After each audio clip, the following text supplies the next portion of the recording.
أعوذ بالله من الشيطان الرجيم. بسم الله الرحمن الرحيم. ألف لام ميم صاد. كتاب أنزل إليك فلا يكن في صدرك حرج منه لتنذر به وذكرى للمؤمنين. اتبعوا ما أنزل إليكم من ربكم ولا تتبعوا من دونه أولياء قليلا ما تذكرون. الف لام میم صاد حروف مقطعات. اللہ و رسول عالم بمرادہ. اے حبیب، یہ کتاب جو آپ کی طرف نازل کی گئی ہے تاکہ آپ کے ذریعے ڈر سنائے اور مومنوں کے لیے نصیحت ہے، پس آپ کے دل میں اس کی طرف سے کوئی تنگی نہ ہو۔ اے لوگو، تمہارے رب کی جانب سے تمہاری طرف نازل کیا گیا ہے، اس کی پیروی کرو اور اسے چھوڑ کر اور حاکموں کو پیچھے نہ جاؤ، تم بہت ہی کم سمجھتے ہو۔ الف لام میم صاد یہ حروف مقطعات ہیں، ان کی مراد اللہ تبارک و تعالی جل جلالہ اور رسول اعظم صلی اللہ علیہ وآلہ وسلم ہی بہتر جانتے ہیں۔ کتاب انزل الیک، اے محبوب، ایک کتاب تمہاری طرف اتاری گئی، یعنی اے حبیب صلی اللہ علیہ وآلہ وسلم، یہ کتاب یعنی قرآن کریم آپ کی طرف اس لیے نازل کیا گیا تاکہ آپ کے ذریعے لوگوں کو اللہ تبارک و تعالی کے عذاب سے ڈرائے۔ پس آپ کریم صلی اللہ علیہ وآلہ وسلم کے دل میں لوگوں کے سابقہ طرز عمل کی وجہ سے اور اس خیال سے کہ لوگ نہ مانیں گے اور اس پر اعتراض کریں گے اور اس سے جھٹلانے لگیں گے، اس کی تبلیغ فرمانے سے کوئی تنگی نہ آئے، آپ ان کفار کی مخالفت کے ذرا بھر پرواہ نہ کریں۔ اس آیت میں حضور عالم نور مجسم صلی اللہ علیہ وآلہ وسلم کی تسکین اور تسلی اور حوصلہ افزائی ہے، اور اس کے ذریعے امت کے تمام مبلغین کو درس اور سبق ہے۔ لوگوں کے نہ ماننے یا تکلیفیں دینے کی وجہ سے تبلیغ دین میں دل تنگ نہیں ہونا چاہیے۔ نیکی کی دعوت کام ہی ایسا ہے کہ اس میں تکالیف ضرور آتی ہیں، اس لیے تمام انبیاء کرام علیہ السلام نے بے پناہ تکلیفیں اٹھائی اور ان کے واقعات قرآن پاک میں بکثرت موجود ہیں۔ حضرت ابراہیم علیہ السلام کا آگ میں ڈالا جانا، اپنے ملک سے ہجرت کرنا، لوگوں کا آپ کو تنگ کرنا، یوں ہی حضرت موسیٰ علیہ السلام کا ہجرت کرنا، فرعون کا آپ کے مقابلے میں آنا، آپ کو جادوگر قرار دینا، آپ کو گرفتار کرنے کے منصوبے بنانا، یوں ہی سرور عالم نور مجسم صلی اللہ علیہ وآلہ وسلم کا بے پناہ تکلیفیں اٹھانا، راستے میں کانٹے بچھانا، آپ کو شہید کرنے کا منصوبے بنانا، آپ کو اپنا وطن چھوڑنے پر مجبور کرنا، آپ کو جادوگر، کاہن، شاعر کہنا، آپ سے جنگ کرنا وغیرہ، یہ ساری چیزیں اس بات کی دلیل ہیں کہ راہ تبلیغ میں تکالیف آنا ایک معمولی چیز ہے اور انہیں برداشت کرنا انبیاء کرام علیہ السلام کی سنت ہے۔ آیت میں فرمایا کہ یہ قرآن مومنوں کے لیے نصیحت ہے۔ اب یہاں آج کے مومنین مسلمین سے بھی عرض ہے کہ ذرا اپنے احوال و اعمال پر غور کریں، کیا یہ قرآن سے نصیحت حاصل کر رہے ہیں یا انہیں قرآن کھولنے، پڑھنے، سمجھنے اور اس پر عمل کرنے کی توفیق ہی نہیں ہوتی؟ وَكَم مِّن قَرْيَةٍ أَهْلَكْنَاهَا فَجَاءَهَا بَأْسُنَا بَيَاتًا أَوْ هُمْ قَائِلُونَ۔ اور کتنی ہی ایسی بستیاں ہیں جنہیں ہم نے ہلاک کر دیا تو ان پر ہمارا عذاب رات کے وقت آیا یا جب وہ دوپہر کو سو رہے تھے۔ وَكَم مِّن قَرْيَةٍ أَهْلَكْنَاهَا، اور کتنی ہی بستیاں ہم نے ہلاک کی۔ اللہ تبارک و تعالی نے اس سے پہلے آیات میں اپنے حبیب صلی اللہ علیہ وآلہ وسلم کو ڈر سنانے اور تبلیغ جاری رکھنے کا حکم فرمایا اور امت کو قرآن پاک کی پیروی کا حکم دیا۔ اب حکم الہی کی پیروی چھوڑ دینے اور اس اعراض کرنے کے نتائج پچھلی قوموں کے انجام کی صورت میں بتائے جا رہے ہیں۔ چنانچہ ارشاد فرمایا کہ اور کتنی ہی ایسی بستیاں ہیں جنہیں ہم نے ہلاک کر دیا تو ان پر عذاب رات کے وقت آیا یا جب وہ دوپہر کو سو رہے تھے۔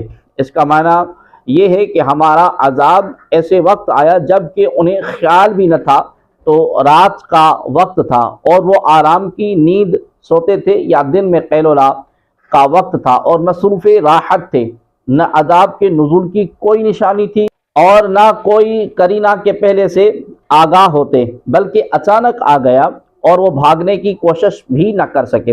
اس سے کفار کو متنبہ کیا جا رہا ہے کہ وہ اسباب امن و راحت پر مغرور نہ ہو۔ عذاب الہی جب آتا ہے تو دفعتاً آ جاتا ہے۔ فَمَا كَانَ دَعْوَاهُمْ إِذْ جَاءَهُمْ بَأْسُنَا إِلَّا أَن قَالُوا إِنَّا كُنَّا ظَالِمِينَ۔ تو جب ان پر عذاب آیا تو ان کی پکار اس کے سوا اور کچھ نہ تھی کہ بے شک ہم ہی ظالم تھے۔ فَمَا كَانَ دَعْوَاهُمْ، تو ان کے منہ سے کچھ نہ نکلا، یعنی بستی والوں پر جب اللہ تبارک و تعالیٰ کا عذاب اچانک آیا تو اس وقت ان کی پکار اس کے سوا کچھ نہ تھی کہ بے شک ہم ہی ظالم تھے، اور وہ لوگ اپنے اوپر آنے والے عذاب کو دور نہ کر سکے۔ خلاصہ یہ ہے کہ عذاب آنے پر انہوں نے اپنے جرم کا اعتراف کیا، لیکن اس وقت اعتراف بھی فائدہ نہیں دیتا۔ اس سے معلوم ہوا کہ عذاب دیکھ کر توبہ کرنا، ایمان لانا قبول نہیں ہوتا۔ ایمان یاس قبول نہیں۔ فَلَنَسْأَلَنَّ الَّذِينَ أُرْسِلَ إِلَيْهِمْ وَلَنَسْأَلَنَّ الْمُرْسَلِينَ، تو بے شک ہم ضرور ان لوگوں سے سوال کریں گے جن کی طرف رسول بھیجے گئے، اور بے شک ہم ضرور رسولوں سے سوال کریں گے۔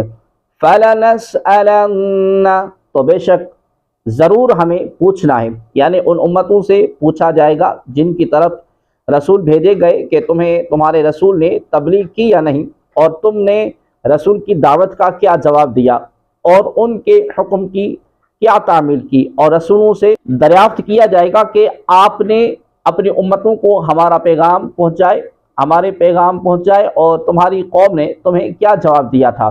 یہاں علماء نے فرمایا کہ یہ سوال و جواب ہمارے حضور آقا کریم صلی اللہ علیہ وآلہ وسلم کے متعلق نہ ہوگا۔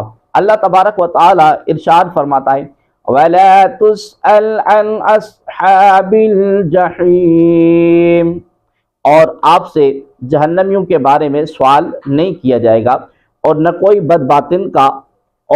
بد باطن کافر یہ کہہ سکے گا کہ حضور پر صلی اللہ علیہ وآلہ وسلم نے تبلیغ نہیں فرمائی۔ فَلَنَقُصَّنَّ عَلَيْهِمْ بِعِلْمٍ وَمَا كُنَّا غَائِبِينَ، تو ضرور ہم ان کو اپنے علم سے بتا دیں گے اور ہم غائب نہ تھے۔ فَلَنَقُصَّنَّ عَلَيْهِمْ، تو ضرور ہم ان کو بتا دیں گے، یعنی قیامت میں ہمارا کفار سے اور ان کے انبیاء کرام علیہ السلام سے پوچھ گچھ فرمانا قانونی کاروائی کے لیے ہوگا، نہ کہ اس لیے کہ ہمیں اصل واقعے کی خبر نہیں۔ اس سے معلوم ہوا کہ حضور عالم صلی اللہ علیہ وآلہ وسلم کا حضرت سیدہ عائشہ صدیقہ رضی اللہ تعالی عنہ کا واقعہ تہمت میں لوگوں سے دریافت فرمانا امت کی تعلیم کے لیے قانونی کاروائی تھی۔ وَالْوَزْنُ يَوْمَئِذٍ الْحَقُّ فَمَنْ ثَقُلَتْ مَوَازِينُهُ فَأُولَئِكَ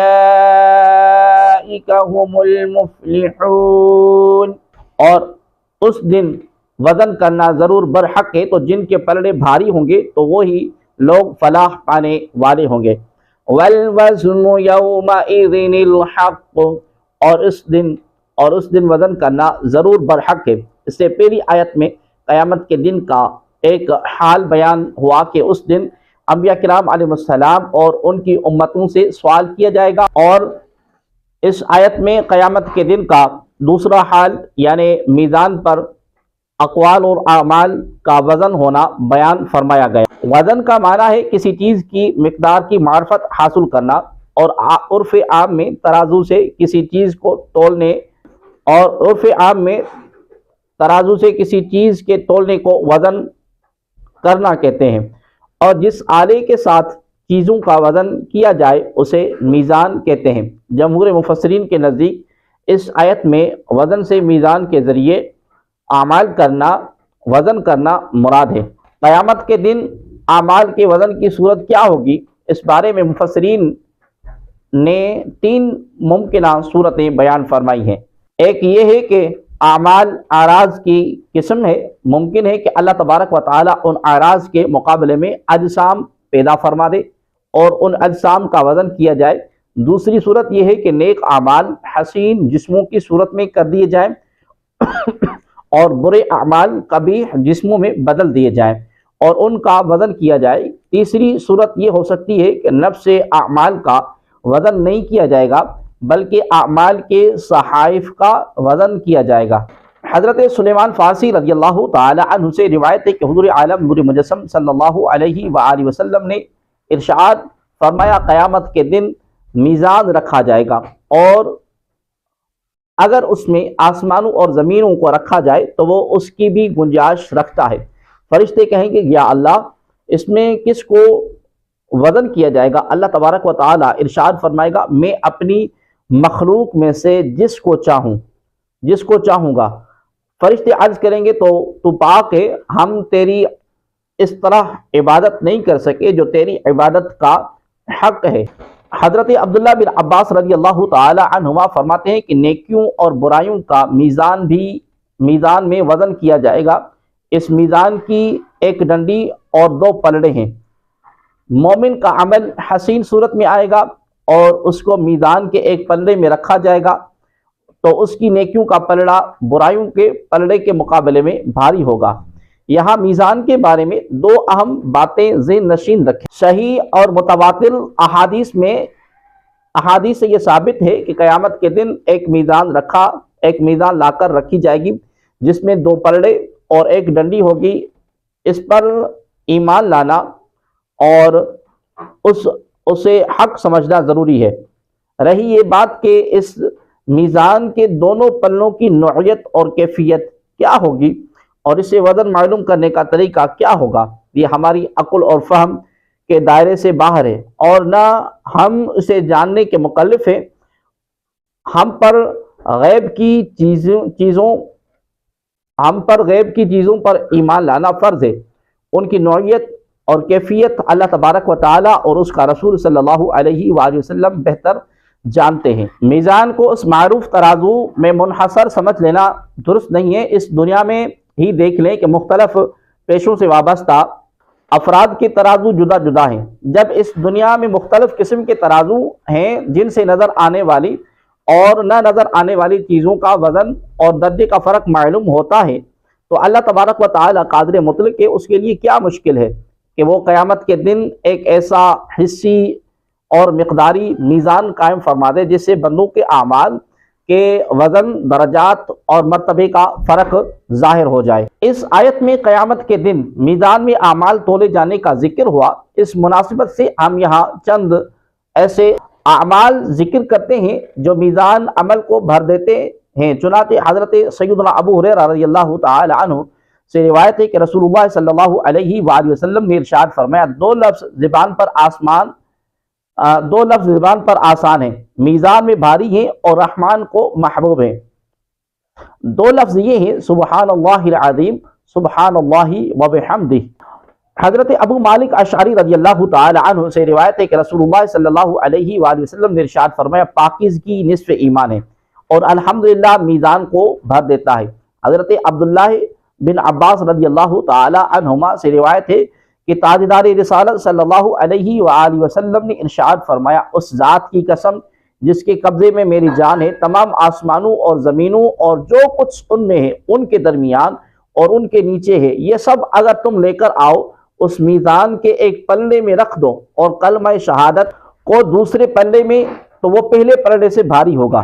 حضرت ابو درداء رضی اللہ تعالی عنہ سے روایت ہے کہ رسول اکرم نور مجسم صلی اللہ علیہ وآلہ وسلم نے ارشاد فرمایا، اچھے اخلاق سے زیادہ میزان میں کوئی چیز بھاری نہیں ہے۔ وَمَنْ خَفَّتْ مَوَازِينُهُ فَأُولَئِكَ الَّذِينَ خَسِرُوا أَنفُسَهُمْ بِمَا كَانُوا بِآيَاتِنَا يَظْلِمُونَ، اور جن کے پلڑے ہلکے ہوں گے تو وہی لوگ ہیں جنہوں نے اپنی جانوں کو خسارے میں ڈالا اس وجہ سے کہ وہ ہماری آیتوں پر ظلم کیا کرتے تھے۔ وَمَنْ خَفَّتْ مَوَازِينُهُ، اور جن کے پلڑے ہلکے ہوں گے، ارشاد فرمایا کہ جن کے نیکیوں کے پلڑے ہلکے ہوں گے اور ان میں کوئی نیکی نہ ہوگی، تو یہ وہی لوگ ہیں جنہوں نے اپنی جانوں کو خسارے میں ڈالا۔ بعض علماء کے نزدیک قیامت کے دن صرف مسلمانوں کے اعمال کا وزن کیا جائے گا اور کافروں کے اعمال کا وزن نہ ہوگا، لیکن اس بارے میں تحقیق یہ ہے کہ جن کافروں کو اللہ تبارک و تعالی جلد دوزخ میں ڈالنا چاہے گا انہیں اعمال کے وزن کے بغیر دوزخ میں ڈال دے گا، اور بقیہ کافروں کے اعمال کا وزن کیا جائے گا۔ اسی طرح بعض مسلمانوں کو اللہ تبارک و تعالی اعمال کا وزن کیے بغیر بے حساب جنت میں داخل کر دے گا۔ وَلَقَدْ مَكَّنَّاكُمْ فِي الْأَرْضِ وَجَعَلْنَا لَكُمْ فِيهَا مَعَايِشَ قَلِيلًا مَا تَشْكُرُونَ، اور بے شک ہم نے تمہیں زمین میں ٹھکانہ دیا اور تمہارے لیے اس میں زندگی گزارنے کے اسباب بنائے، تم بہت ہی کم شکر ادا کرتے ہو۔ وَلَقَدْ مَكَّنَّاكُمْ فِي الْأَرْضِ، اور بے شک ہم نے تمہیں زمین میں ٹھکانہ دیا۔ یہاں سے اللہ تبارک و تعالی نے اپنی عظیم نعمتوں کو یاد دلایا کہ جن کی وجہ سے نعمتیں عطا فرمانے والے کا شکر ادا کرنا لازم ہوتا ہے۔ چنانچہ ارشاد ہوا، ہم نے تمہیں زمین میں ٹھکانہ دیا اور تمہارے لیے اس میں زندگی گزارنے کے اسباب بنائے اور اپنے فضل سے تمہیں راحتیں مہیا کی، غذا، پانی، ہوا، سورج کی روشنی سب یہاں ہی بھیجی کہ تمہیں ان کے لیے آسمان پر سمندر میں جانے کی حاجت نہیں۔ زمین میں رہنے کا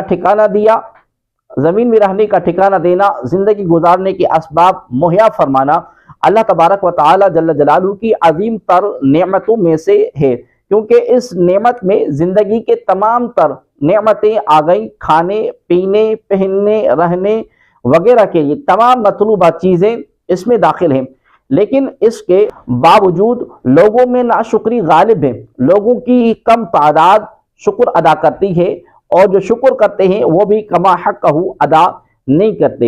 شکر کی حقیقت یہ ہے کہ آدمی نعمت کو اللہ تبارک و تعالی کی طرف منسوب کرے اور نعمت کا اظہار کرے، جبکہ ناشکری یہ ہے کہ آدمی نعمت کو بھول جائے اور اسے چھپائے۔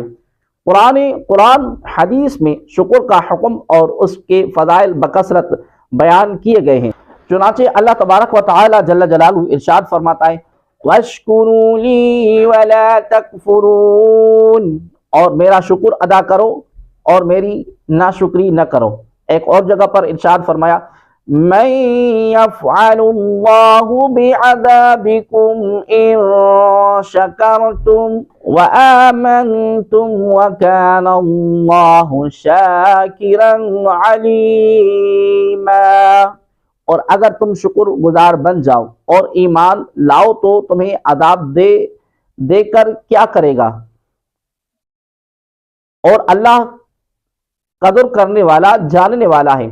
ایک اور جگہ پر ارشاد فرمایا، لَئِن شَكَرْتُمْ لَأَزِيدَنَّكُمْ وَلَئِن كَفَرْتُمْ إِنَّ عَذَابِي لَشَدِيدٌ، اگر تم میرا شکر ادا کرو گے تو میں تمہیں اور زیادہ عطا کروں گا، اور اگر تم ناشکری کرو گے تو میرا عذاب سخت ہے۔ حضرت صہیب رضی اللہ تعالی عنہ سے روایت ہے کہ نبی کریم صلی اللہ علیہ وآلہ وسلم نے ارشاد فرمایا، مجھے مومن کے حال پر تعجب ہوتا ہے، اس کے ہر حال میں بھلائی ہے، اگر اس کو راحت پہنچے تو وہ شکر ادا کرتا ہے اور یہ اس کی کامیابی ہے، اور اگر اس کو ضرر پہنچے تو صبر کرتا ہے اور یہ بھی اس کی کامیابی ہے۔